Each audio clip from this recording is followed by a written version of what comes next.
we will be looking at the UNISA Theory of Music Pre-Grade 1, February 2023 past paper. Question 1.1 asks of us to write a rest or rests under each of the asterisks in order to complete each bar respectively. Now you might remember in previous past papers we were given a mark per rest that we include under each of the asterisks, but from February 2023 onwards you'll see that we get our marks by completing a single bar. We'll get 2 marks for a bar, 2 marks for a bar, 2 marks, 2 marks, 2 marks. So here we're given 5 bars, and if we do complete this successfully, we'll be getting 10 marks here. So it's not about how many rests you need to put under each of the asterisks. Our first bar is in 3/4 time. We have 3 crotchet beats in 3/4 time. So I'm just going to go ahead and see which beats I already have and then which beat I need to add in. So that aligns, so beat 2 and 3 is already done. I just need a single beat, a single crochet beat, and I will go ahead and put in a crochet rest, and that will give me my 3 full beats. So yeah, even though we're just adding 1 rest, we will get 2 marks. Our next one is in 2/4. So crochet, crochet, seemingly this is already fixed or whole. Here we're just missing half a crochet beat. So here we'll go ahead and put in a quaver beat, and just for your quaver rest you'll get 2 marks. Here we're going to go ahead to the next one. So we have 3/4. I can see here's a crochet, there's a crochet. I'm just missing the middle one. And I'll go ahead and put in a crochet rest, and again 2 marks just for putting 1 rest in there. And remember, we're adding rests, not notes in this question. Then we get over to this one. We have 2/4, and you can see I'm missing more than 1 beat here, so I will have to go ahead and put in more than 1 rest. This whole beat 2 is missing, so I'll go ahead and put that there. Half a beat 1 is missing, so it is a quaver and a crochet rest. There I'm putting in 2 rests, and still I'm getting 2 marks there. Our last one in this question, we're in 3/4, so already 2 beats are taken care of. I just need my 3rd beat. Half of that's already taken care of, so I need to go ahead and put in a quaver rest there.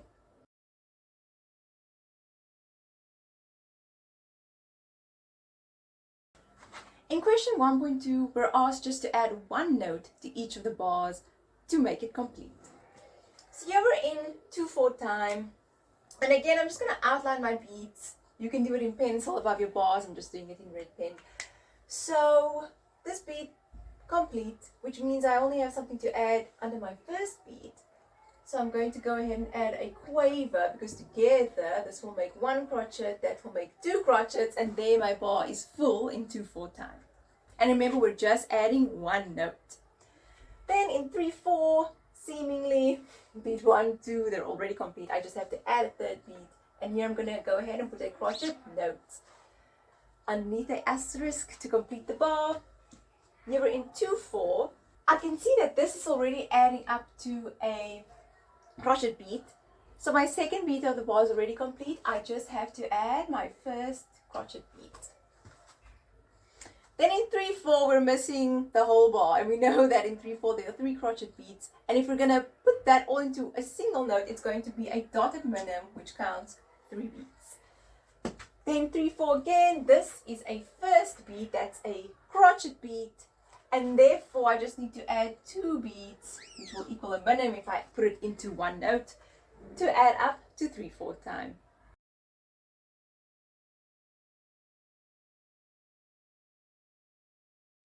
In question 1.3, we're asked to better the grouping in front of us. Now I know grouping is one of those topics that either you hate it or you love it. Let's make sure that we love it. So with grouping, we're just making the music look better, so that if I was to give this to you to sight read, you would sight read it beautifully, easily, perfectly, because what they're giving to us is a little bit ugly. I'm sure you wouldn't want to sight read the way they're writing it here for us. So grouping is simply rewriting it so that you would be able to play it and that you would actually want to play it. So we're just going to go ahead and going to write it down over here. We're just going to go ahead and number those. So the first one in 3/4 time, And really a clef doesn't matter in this case because we're just improving beats and grouping. But they give us a clef, so here we go. We have a crotchet beat there, a crotchet there, and I'm thinking about my beats in 3/4 time. So I can easily see that this fits together, this fits together, this fits together. So yeah, I can improve that by beaming that together. That I can't do anything else with, it's just a crotchet. And this I can improve the look of that by just making it a crotchet, a single crotchet. There we go. So we have our 3 beats done and dusted. Same thing, just written better. A little bit disorganized and a little bit ugly. You wouldn't want to read that or play that. Looks much better. Then we have our 2/4 example. A crotchet beat there, a crotchet beat there. So yet again, I'm just going to make that a single crotchet and I will tie these 2 quavers together. Remember, that is not our job to compose here, so we're not going to change how it should sound. We're not going to change this into a crotchet beat just because it adds up to a crotchet beat. Yes, it adds up to a crotchet beat. It means we must beam the quavers together, but it doesn't mean we must change quavers into a crotchet or into something else. It must never change. If this is a quaver right there, this also needs to be a quaver. It can look different and it should look different, but it must still be a quaver. Then we get to our next 2/4 example.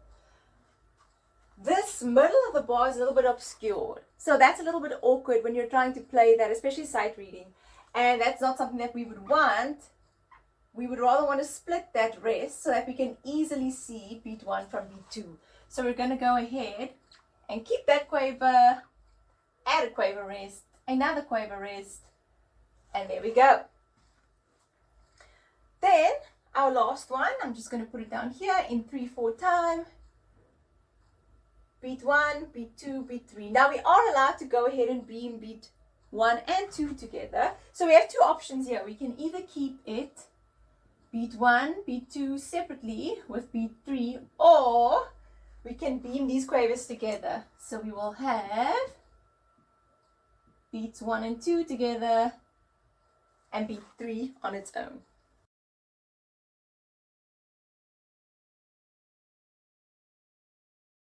In question 1.4, we're asked to write a note below each of the asterisks here, which is a semitone lower than the note that they give us. So 2 things to remember here, a semitone and then also lower.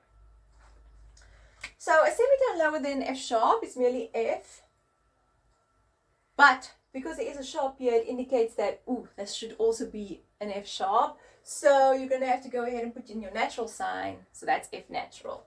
Then mind your clefs, we're in the bass clef now, this was treble clef. So this is a C and a semitone, below C is B. You'll always get those little exception ones, at least one of them in. So this is one of those. Then E in the treble clef, 1 lower than that, or semitone lower than that, is an E flat. Then in 1.5 we're going to add bar lines, so they give us the time signature 3/4, which means after every 3 crotchet beats we're going to go ahead and put in a bar line, and we do get 2 marks for just drawing a line. So let's do it correctly. So we have beat 1, beat 1, beat 2, there's beat 3. So after 3 beats we draw a line. There's a beat 1, beat 2, together that will equal beat 3. Then we draw a line, beat 1, beat 2, beat 3, and we draw a line. And right at the end they will give you a double bar line that they don't expect you to fill in, but 1, 2, 3, and you have 6 marks.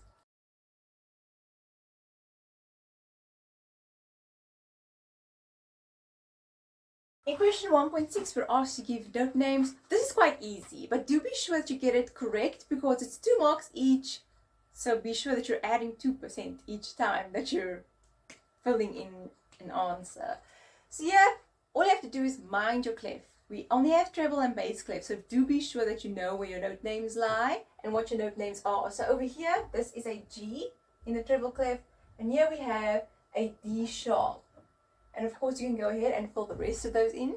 In question 1.7, we're asked to fill in Solfa syllables, and that's quite easy to do. You can sing it in your head, you can memorize it, but we literally have do, re, mi, fa, sol, la, ti, do. So here we just had to fill in M for me, S for so.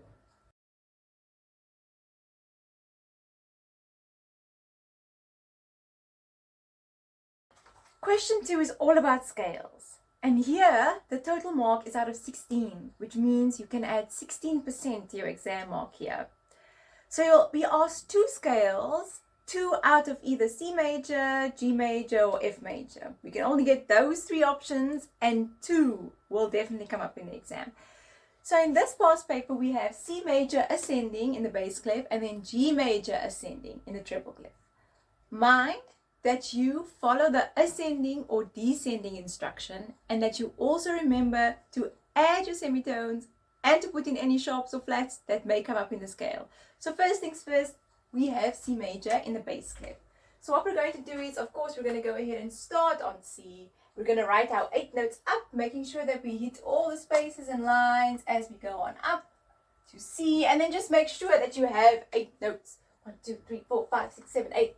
To make sure that you haven't missed any. Then there's no sharps or flats to add here because C major's key signature is 0 sharps, 0 flats. All we have to do then, and the question does remind us about this, we have to add our semitones between 3, 4, and 7 and 8. So we have 1, 2, 3, 4, 5, 6, 7, 8. Then we have G major in the treble clef. We're going to start on a G, go our 8 notes up, hitting all the lines and spaces, making sure we have 8 notes. Then G major is a key that has a sharp, a single sharp, and that sharp is F sharp. So we're going to go ahead and put the sharp next to the F, and then we're going to go ahead and put in our semitones. And there you have it. 8 marks, 8 marks. That's your question 2.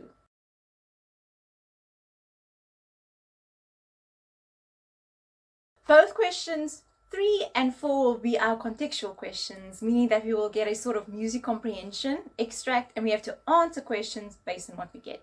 So in question 3, we have an example in the bass clef. Here we go. So 3.1, they ask us, what is the time signature? And write it in the given block. So the block will look something like this, and you need to go ahead and add your time signature. So over here, I'm seeing 2 crotchet beats in a bar. So that's 2/4. I'm going to go ahead and write it over there. And you're going to make sure that your 2 and your 4 are sort of halfway and equally spaced in the stave. One shouldn't be bigger than the other. They should be very equal. Then 3.2, in which key is this piece written? So definitely our key signature will give it away. If we see a sharp there, a flat there, if we see 0 sharps or flats, it'll give it away. So we can either be in C major, F major, or G major. So over here, looking at the key signature, I would say we're in C major, and that is also confirmed by the extract ending on a C. So we'll go ahead and just write C major. 3.3, they asked us, what is the technical name of the note on which the melody ends?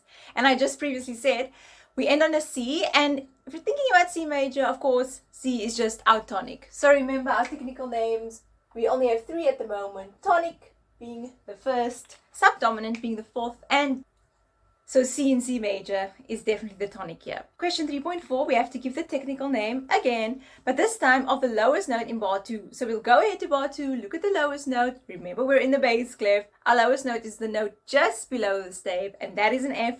Now we have to think, what is F in C major? F can be different things in different keys. So we have to think in C major. So we count, or we draw, or we do whatever we can just to get to F from C. So C, D, E, F, that's the 4th. And what is 4 in technical name terms? We only have tonic, subdominant, dominant. So for us now, that'll be subdominant. F in C major is subdominant. Then 3.5, they will ask us the interval. And here we merely need to say if it's a 3rd apart or a 5th apart. The closer they are together, it's going to be a 3rd for us. The wider they are apart from each other, that's going to be a 5th for us at this point. So the indicated interval is between a C and an E here in the bass clef. Very short distance, that is a 3rd.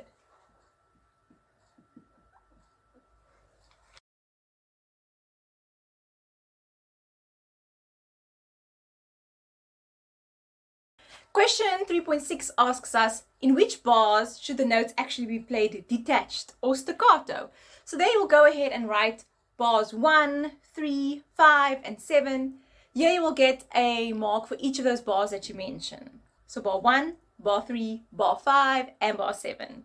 In question 3.7, you have to give the meaning of the terms that they give to you. Now, if the term isn't fully given, as in it's just a symbol, don't go ahead and say what the long term is. Just tell us what the English meaning is. For example, if they give us an MF for mezzo forte, don't say it is mezzo forte. Tell us what is the meaning. It is moderately loud. In 3.7, we have two questions. So it's andante, that is at a walking pace. And then we have MP, which stands for mezzo piano, but that's not what we're going to write down. We're going to write down that it is moderately soft because that is the meaning of the term.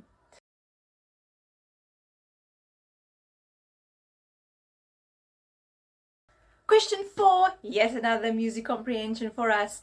And we can bet for sure that it's going to be an opposite example of what we've previously gotten. So we've gotten a bass clef example in question 3. So yeah, we're definitely going to have a treble clef example. 4.1 asks us, name the key. Same thing as before. Now you can bet again that it's not going to be the same key as they previously asked. So in question 3, they asked a C major question. So now we will have two other options. It can only be F major or G major at this level. So here I'm seeing an F sharp. It definitely indicates G major to me. And also that is confirmed by the piece starting and ending on a G. So I'm going to go ahead and write G major. Then in question 4.2, they ask us to write the time signature in the given block. Little block over here. And I can see that we have 3 crotchet beats in a bar. And that's going to be 3/4 time. At this level, our options are only 2/4, 3/4, and 4/4. Question 4.3 asks us what is the name of the longest note value in the piece, and then how many beats does it actually count? So the longest value I can see there is right at the end. It's the last note. That is a dotted minim. So firstly, we're going to write down what that is. Dotted minim. And then we also need to say how many beats it counts. So in 3/4 time, we know that the longest beat can only be 3 beats. Can't be longer than that. And of course, we also know that a dotted minim does count 3 beats. So we're just going to have 3 beats written there. And that will give you your 2 marks. Question 4.4, we have an interval question. And if we had a third before, we can bet that we're having a 5th now. And here it is. Mind that you're in the treble clef. The notes here, it's between D and A, and that is definitely a 5th. So we're going to go ahead and write down 5th. In question 4.5, we're back to technical names. Now we don't have to give the technical names, but we have to give the letter name of the technical names that they ask of us. So they're asking tonic, dominant, subdominant. So mind the order there. And remember that you can't do this without knowing your key. So your key is G major, and that is correct. So now you will be able to do this question. Tonic in G is of course G because that is the 1st degree of the scale. Dominant, the 5th degree of the scale, we have to count up there, G, A, B, C, D. D will be our note there, we're just going to put in the letter D. Subdominant will be the 4th, so that will just be C.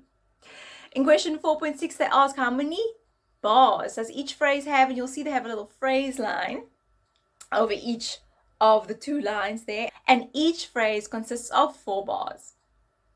Question 4.7 is another meaning question, so do be sure to study your terms in science to answer the questions here. Question 4.8, what is the name of the lowest note in the piece?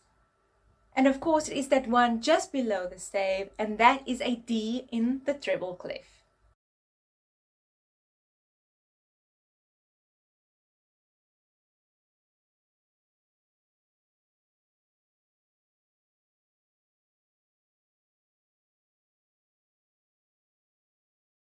Remember to always play from original sheet music and to make your mark on original music sources.